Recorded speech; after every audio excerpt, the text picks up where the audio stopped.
అందరికీ నమస్తే. దానవ్ నాగేందర్కు కడియం శ్రీహరిల కంటే క్లీన్ చిట్ అట్ట. దానవ్ నాగేందర్ అయితే ఓలులా తెలంగాణ ఉద్యమకారులు లేడు దానవ్ నాగేందర్ సారు. గట్ట అయితే బాగా దబ్బున గుర్తొస్తుంది అందరికీ. దానవ్ నాగేందర్ సారు తెలంగాణ కోసం ఎంత కొట్లాడిండులా. జై తెలంగాణ అని ఎవరైతే అన్నారో వాళ్ళ ఈపులు విమానం మొత్తం మోగించిండు పోలీసు వాళ్ళని దగ్గర పెట్టుకొని. అగో గసోటి దానవ్ నాగేందర్కు కడియం శ్రీహరికి వీళ్ళిద్దరికంట క్లీన్ చిట్ ఇచ్చిరంట. ఏది పార్టీలు మారిరు, పార్టీ ఫిరాయింపుల పైన ఈ మధ్యలో కేసు వేసారు కదా బీఆర్ఎస్ వాళ్ళు, దానిపైన వీళ్ళు శుద్ధపూసలు, వీళ్ళకి ఎలాంటి తప్పులేదు వీళ్ళ మీద అని స్పీకర్ క్లీన్ చిట్ ఇచ్చిండట. ఇంకా అనర్హత పిటిషన్లు డిస్పెన్షన్ చేసిన స్పీకరు అంటే ఆధారాలు లేవన్నట్టు. ఆధారాలు లేక స్పీకరు వలులా స్పీకర్ అంటే అందరి వాడు అంతే కదా, గట్టినే ఉండాలి, గట్ట అయితేనే స్పీకరు. కానీ కొందరు వాళ్ళు లెక్క ఇప్పుడు ప్రస్తుతానికి నడుస్తున్నది. ఆయన ఏంటంటే సరైన ఆధారాలు లేని కారణంగా వీళ్ళు మాత్రం 80 పిల్లలు కడిగిన ముత్యాలు అని చెప్పిండట. ఇప్పటికే మరో 8 మంది ఎమ్మెల్యేలపై వచ్చిన పిటిషన్లు కూడా డిస్మిస్. ఏ తప్పు చేయలేదు కాబట్టే clean chit Danam Nagender sir చెప్తుండు. నేను ఏ తప్పు చేయలేదు అని దానం నాగేందర్ సార్ చెప్తుండు. ఇప్పుడు వీళ్ళు పార్టీలు మారిరని బీఆర్ఎస్ వాళ్ళు కాంప్లైంట్ ఇచ్చారు. సరైన ఆధారాలు లేవనేమో వాళ్ళకి వచ్చేసారు, అయిపోయిందని. మరి కాంప్లైంట్ ఇచ్చిన వాళ్ళు మరి సరైన ఆధారాలు ఇవ్వాలి కదా. అద్దం మొగం ఒక్కడ పెట్టి ఇగో గిన్నె ఉంది గిట్ట గిట్ట గిట్ట గిట్ట వీళ్ళు పార్టీలు మారారు, అందుకోసమనే మేము వీళ్ళ మీద కాంప్లైంట్ ఇచ్చినామని చెప్పాలి. మరి ఆధారాలు ఏమక్కరకు ఆయన కాడికి పోలేదు, మరి స్పీకర్ దగ్గరికి పోవాలి కదా స్పీకర్ దగ్గరికి. మరి ఆ స్పీకర్ కూడా ఆడ ఉన్నది ఉన్నట్టు మాట్లాడాలి కదా. ఆయన ఎందుకు మాట్లాడకుండా వీళ్ళు ఇవ్వకుండా వచ్చినా ఆయన మాట్లాడకుండా వచ్చినా వీళ్ళు ఏం కథలు అంటే ఆ కథలు. ఇప్పుడు 6-7 నెలల నుంచి ఒకటే పందాలగిరి 10 మంది ఎమ్మెల్యేలు పీకుడు మంత్రిని బియ్యం రెట్టి అన్నట్టు వీళ్ళు ఏమక్కడికి మారిరో ఎందుకు మారిరో అని అర్థం కాదు ముచ్చట. ఏమన్నంటే మేము ప్రజల అభివృద్ధి కోసం పోయినాం, అభివృద్ధి కోసం లోటపీస్ కోసం పోయారు, ఎవరు అభివృద్ధి కోసం పోయినా వీళ్ళు ఏమైనా వీళ్ళ అభివృద్ధి కోసమే మారిరు. వీళ్ళంతా బరాబరుగా మారిరు. గట్టిగా మాట్లాడాలంటే దానవ్ నాగేందర్ బీఆర్ఎస్లో గెలిచిండులా ఎమ్మెల్యేగా. కాంగ్రెస్ పార్టీలోకి పోయిండు. కాంగ్రెస్ పార్టీలోకి పోయి ఎంపీగా కూడా పోటీ చేసిండా చేయలేదా? మరి ఇక నేను పార్టీ మారలేదు అని అంటే నా పైన ఎలాంటి తప్పు లేవంటే ఎట్లా నమ్ముతారు చెప్పురిగా. ఓపెన్గానే కదా ఎంపీగానే కదా పోటీ చేసింది ఈయన కడియం శ్రీహరి. వీళ్ళు అంతా గింత ఓపెన్గా కండువాలు వేసుకొని మీటింగ్లలో చెప్పి చేయకూడదుకు ఓటేయరని చెప్పి అన్ని రకాల వీడియోలతో సహా ఉన్నాయి. అయినా కూడా సరైన ఆధారాలు లేనందున వీళ్ళకు క్లీన్ చిట్ ఇచ్చిరంట. మరి వీళ్ళ లంగోడు దొంగోడు కావచ్చు చెప్పురిగా. వీళ్ళ ఎవడు ఇప్పుడు వీళ్ళ ఎవరిని అనాలి చెప్పురు ఇక గిట్ట పాడాయిరు. ఇంకా క్లీన్ చిట్ దానవ్ నాగేందర్ ఎంపీగా పోటీ చేశా కానీ ఆ పార్టీ సభ్యత్వం తీసుకోలేదని వాక్య. ఎంపీగానంటే పోటీ చేసిండట, ఎంపీగా పోటీ చేసిండు కానీ పార్టీ సభ్యత్వం తీసుకోలేదు. మరి ఏమెక్కడ చేసినట్టు, మరి ఏమెక్కడ చేసినట్టు? లే నేనైతే ఈ అంటేనే వికారం ఉంటుంది కానీ నేను ఆడదాకా పోయినా కానీ ఇక ఆయనతో చూడలేదని అంటే నడుస్తుందా? ఎంపీగానైతే పోటీ చేసినట్ట కానీ పార్టీ మాత్రం సభ్యత్వం తీసుకోలేదంట. ఇంకా స్పీకర్ తీర్పును స్వాగతిస్తున్నా. ఎందుకు స్వాగతించవు? నీకు అనుకూలంగా వచ్చింది కాబట్టి స్వాగతిస్తావు పక్క. ఆ పిటిషన్కు అర్హత లేదు కడియం శ్రీహరి అంటుండు. స్పీకర్ తీర్పుపై హైకోర్టుకు బీఆర్ఎస్ పోతుంది. ఈ బీఆర్ఎస్ వాళ్ళు మరి ఈయన్నే మరి కరెక్ట్ ఆయన ఆధారాలు ఇస్తా కాకపోయిందా? ఆయన ఎవరు మన పాడి కౌశిక్ రెడ్డికి ఫోన్ చేసిండు పొద్దుగాల మా ఛానల్కి వెళ్ళి. మా పెద్ద మనిషి ఫోన్ చేస్తే మేము అన్ని రకాలుగా ఆధారాలు ఇచ్చారు. మరి మీరు అన్ని రకాలుగా ఆధారాలు ఇస్తే మరి వాళ్ళు కొన్ని ఎందుకు చూపించినట్టు? ఇచ్చినవి చూపించాలి కదా. ఆయన పని ఏంది? ఏదైతే ఆడ ఉంటుంది వాస్తవాలు ఉంటుందో అవి పేపర్లో చూడాలి, నిజమా అబద్ధమా చెప్పాలి. మరి గాయంతో పని చేయకుంటే మరి ఈ స్పీకర్ ఎందుకన్నట్టు లెక్కగా. ఈ అసలు ముఖ్యంగా మాట్లాడుకోవాలంటే వీళ్ళు 10 మంది ఏమెక్కేరకు పార్టీలు మారినట్టు గట్టిగా మాట్లాడాలంటే సిగ్గిగాల్లోడు శరంగాల్లోడు అయితే మారడులా. మీరు ఏమన్నారు కానీ గెలిచినా ఓడిపోయినా గలని. ఒకవేళ ఓడిపోయిన వాళ్ళు మారిరంటే అనుకోవచ్చే ఓడిపోయింది కాబట్టి తను ఇష్టం వచ్చిన పార్టీకి పోతాడు అని అనుకుంటాం. లేదు ఒక పార్టీలో ఉన్నాయనకు అవతల పార్టీ టికెట్ ఇస్తుండు, నా పార్టీకి టికెట్ ఇస్తాను, నువ్వు రా, నువ్వు జర మంచి పిల్లగాని లెక్క కొడుతుంది, నువ్వు నా దాంట్లోకి రా, నీకు టికెట్ ఇస్తానంటే పార్టీ మారిందంటే అది కూడా లెక్క అనుకుంటాం. ఎందుకంటే ఇల్లు దొరకలేదు కదా టికెట్, ఇంకో దాంట్లో దొరుకుతుంది కాబట్టి మారితే మారింది అనుకుంటాం. ఆల్రెడీ గెలిచేస్తారు మీరు, బీఆర్ఎస్ పార్టీలో గెలిస్తారు. బీఆర్ఎస్లో గెలిచినాక మళ్ళీ కాంగ్రెస్ పార్టీ కండవ కప్పుకుంటుంది. కాంగ్రెస్ పార్టీ కండవ కప్పుకొని కాంగ్రెస్ పార్టీ వాళ్ళు ఏమంటే ప్రచారం చేస్తారు. మా సోషల్ మీడియాలో మాట్లాడుతుంది, మీడియా ముందర మాట్లాడుతుంది, పేపర్లలో వస్తుంది, అన్ని రకాలుగా వచ్చినాక కూడా మేము పార్టీ మారలేదంటే అది నాలుక తాటి మాట మిమ్మల్ని వేసుకొస్తారు కానీ సిగ్గుండాలి. మరి ఏమన్నా చెప్పరు ఇక ఇసోటి లంగ దొంగ బయటపై కాలం టికెట్లు ఇచ్చిండు ఫస్ట్ కేసీఆర్. టికెట్ ఇచ్చినా ఆయనకన్నా సిగ్గు లేకుండాలే, ఇక అంటేనేమో మళ్ళీ ఇకారం ఉంటుంది. కానీ టికెట్ ఇచ్చిన కేసీఆర్ కన్నా లేకపోయా లజ్జా, తీసుకున్న రేవంత్ రెడ్డి కానీ లేకపోయా సిగ్గు. మరి ఎట్ట మరి చెప్పు, ఏడ గెలిచినోడు గాడ ఉండి సాగురు అనేది ఒకటి చట్టం తెచ్చుకుని ఉపాయం చేయరాదు. అవునులా ఇప్పుడు గతంలో ఈ తెలంగాణ రాష్ట్రం ఉమ్మడి ఆంధ్రప్రదేశ్ రాష్ట్రంలో చూసుకుందాం, తెలుగుదేశం కాంగ్రెస్ పార్టీ రెండు అయితే వెళ్ళినాయి మనం చూసినంత వరకు. ఇప్పటివరకు అయితే ఇంకా వేరే పార్టీ అయితే వెళ్ళలేదు నాకు తెలిసి. ఈ మధ్యలో అయితే బీఆర్ఎస్ పార్టీ వచ్చింది. తెలుగుదేశం పార్టీ అధికారంలో ఉన్నప్పుడు కాంగ్రెస్ పార్టీ ఎమ్మెల్యేలు ఎవరైనా ఒక 4, 5, 10 మంది కలిసి తెలుగుదేశం కండ కప్పుకొని పార్టీలు మారినారులా. కాంగ్రెస్ పార్టీ కూడా అధికారంలోకి వచ్చింది. మరి తెలుగుదేశంలో గెలిచిన వాళ్ళు అంతా పోయి ఇళ్ళకి వెళ్ళిపోయిన వాళ్ళు 10 మంది కలిసిపోయి కాంగ్రెస్ పార్టీలో జాయిన్ అయిన వాళ్ళు ఉండొచ్చునా?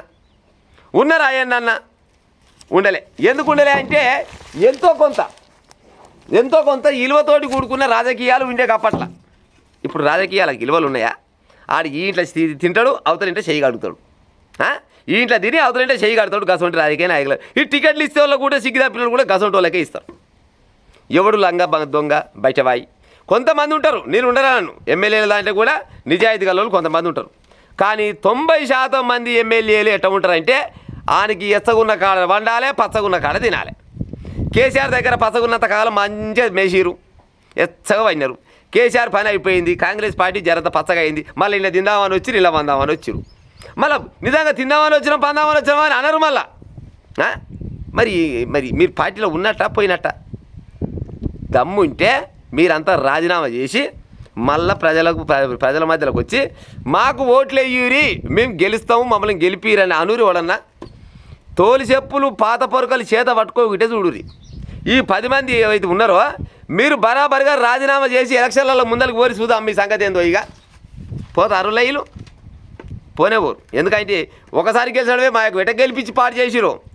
ఒక ఎమ్మెల్యే క్యాండిడేటు ఒక పార్టీలో గెలిచినాక పార్టీ మారితే మీ వెనకంగా ఉన్న కార్యకర్తలు ఎన్ని రకాలుగా బాధపడతారో తెలుసా మీకేమన్నా? ఏమంటారు శరం ఉన్నాడైతే ఒకసారి ఆలోచించాలి. మీరు గెలవడం కోసం ఒక్కొక్క కార్యకర్త ఒక్కొక్క ఊరిలో ప్రాణాలు త్యాగం చేస్తారు, ఇంటిలో దూరం పెడతారు. నెల రోజుల వరకు ఇప్పుడు ఉపాసం ఉండి మా లీడర్ గెలవాలని వానికి ఏ రకంగా తోస్తే ఆ రకంగా మీకోసం ఎంతో కొంత హెల్ప్ చేసుకుంటేనే, ప్రచారం చేసుకుంటేనే ఏమంటారు సింగిల్ టీ తాగి నీళ్ళు తాగి బతికి మిమ్మల్ని గెలిపించుకోవాలని ప్రయత్నం చేస్తారు. మీరు గెలిచినాక మా పార్టీ ఓడిపోయింది, అధికార పార్టీ ఇంకోటి వచ్చింది, అందులో పోయి జంప్ అవుతా, నేను అలా వంతా, అందులో మంచిగా మింగి తింటా, జనాలకు న్యాయం చేస్తా, లొట్టపీచి చేస్తావు న్యాయం. ఎందుకు నీ పార్టీలో ఉంటే న్యాయం జరగదా? ఇప్పుడు అధికార పార్టీ కాంగ్రెస్ ఉన్నది, ఎమ్మెల్యేలు కొంతమంది బీఆర్ఎస్ వాళ్ళు ఉన్నారు. ఎమ్మెల్యేలు బీఆర్ఎస్లు ఉన్న ఎమ్మెల్యే అనరా? నీకు వచ్చే నిధులు నీకు రాకుంటే జనాలకు రా. నాది బీఆర్ఎస్ పార్టీ, ఈ కాంగ్రెస్ వాళ్ళు నాకు నిధులు ఇస్తలేరు, నా నియోజకవర్గం అభివృద్ధి చేస్తలేరు అని జనాలే చూసుకోరా ప్రజలారా. కేవలం ఎప్పుడైతే మళ్ళీ బాధపడతారు. కానీ ఈ తెలంగాణ రాష్ట్రానికి కేసీఆర్ ఎప్పుడైతే ముఖ్యమంత్రి అయ్యిండో అప్పటి నుంచే ఈ ఎమ్మెల్యేల కొనుగోలు జరుగుతుంది. దొడ్ల పసల కొన్నాడు కేసీఆర్. ఒకప్పుడు దొడ్ల పసల కొన్నట్టు కొని కండవాళ్ళు కప్పి మెడలకు గంటలు వేసి పెడితే గలగల మోక్కుంటే తిరిగిరు. కాంగ్రెస్ వాళ్ళని కొంతిరి, తెలుగుదేశం వాళ్ళని కొంతిరి, అటు ఇటు కాకుండా మామూలు ఏది ఇండిపెండెంట్ గెలిచిన వాళ్ళని కొంతిరి.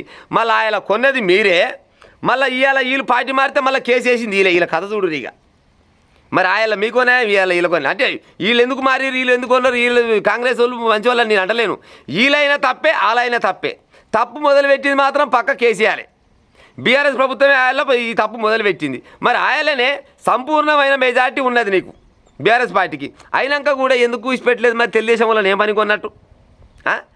తెలుగుదేశం వల్ల ఏం పని కొన్నట్టు అంటే మాకు ఇంకా బలానికి ఇంకా బలం ఎక్కువ అవుతుంది అని, అంటే ప్రతిపక్షం లేకుండా చేయాలి అని ఆయన ప్లాన్ చేస్తుంది.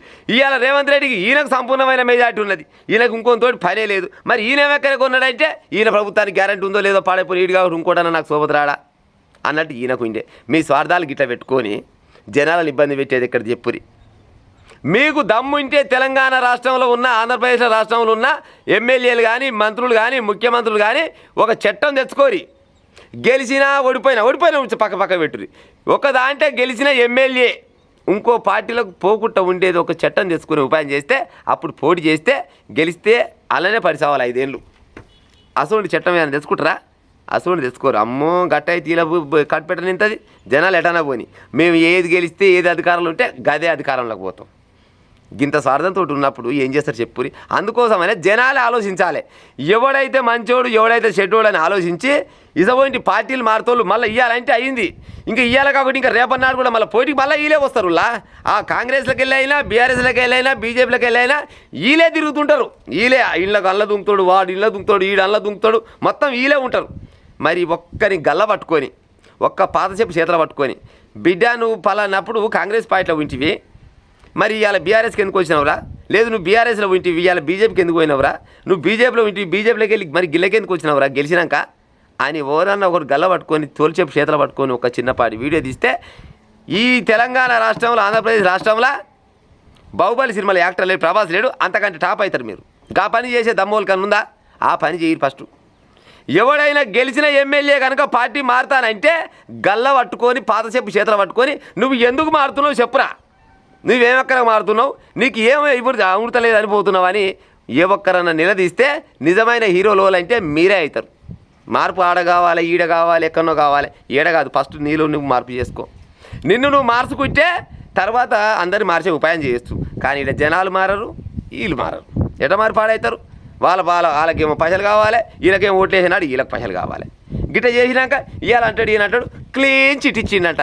ఏమెరగా నెటి పిల్లలు వీళ్ళు ఆధారాలు ఇవ్వలేం. మరి ఆధారాలు ఇవ్వలేడు ఏమక్కర కేసు పెట్టినట్టు మరి బీఆర్ఎస్ వాళ్ళు అయినా ఆధారాలు క్లియర్ ఇవ్వాలి కదా. ఒకవేళ ఆధారాలు ఇచ్చినాక కూడా తప్పు తీర్పు వచ్చిందని అంటే అవతలకు పోయే ఉపాయం చేయాలి కదా. ఇచ్చిండు ఆల్రెడీ ఈడ. మళ్ళీ మేము బీఆర్ఎస్లు ఏమంటారు, స్పీకర్ తీర్పుపై హైకోర్టుకు పోతాం బీఆర్ఎస్. మళ్ళీ ఇది ఒక 6 నెలలు ఏడాది మళ్ళీ పొడిగించు. ఆ లోపు మళ్ళీ ఎలక్షన్లు వస్తూనే ఉంటాయి. ఆ లోపు ఉంటేంది ఊసిపోతుంది. ఏమంటారు ప్రజలు? రవనా కదా చెప్పురి. నేను ఎక్కడ తప్పు మాట్లాడినా బరాబర్గా కామెంట్ పెట్టురి. ఇలా కాంగ్రెస్ ఓటు నా సోపతోడు కాదు, లేకపోతే బీఆర్ఎస్ నా సోపతోడు కాదు, బీజేపీ నా సోపతోడు కాదు. ఉన్నట్టు మాట్లాడతానికి వచ్చినా గట్టిగా మాట్లాడి అనుకుంటాను. నేను ఎక్కడ తప్పు మాట్లాడితే బరాబర్గా కామెంట్ పెట్టి ఉపాయం చేయరు.